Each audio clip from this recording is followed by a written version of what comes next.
ഇന്നത്തെ ഉച്ചഭക്ഷണത്തിന് എന്തൊക്കെയാണെന്ന് നോക്കിയാലോ.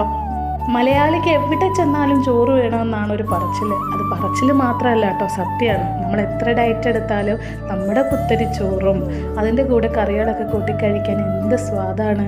2 തവി ചോറിട്ടിട്ട് നമ്മുടെ വീട്ടിലെ പച്ചക്കറികളൊക്കെ ചേർത്തുണ്ടാക്കിയ നല്ല ഒരു കൂട്ടുകറി ഉണ്ടായിരുന്നു കേട്ടോ. മുരിങ്ങക്കോലും തക്കാളിയൊക്കെ ചേർത്തൊരു കറി, അത് മാത്രം മതി ചോറുണ്ണാൻ. നല്ല വെളിച്ചെണ്ണയിൽ വഴുതനങ്ങ വിഴുക്കുണ്ടാക്കിയതും പിന്നെ ഇന്നലത്തെ മീൻകറി ചൂടാക്കി വറ്റിച്ചെടുത്തതും നമ്മുടെ നല്ല പഴുത്ത ചാമ്പങ്ങയും കണ്ണിമാങ്ങയും കൂടി ഉപ്പിലിട്ടതും. അതിൽ നിന്ന് ഞാൻ പഴുത്ത ചാമ്പങ്ങ മാത്രം എടുത്തോളായിരുന്നു, കണ്ണിമാങ്ങയിൽ ഉപ്പ് പിടിച്ചിട്ടില്ലായിരുന്നു.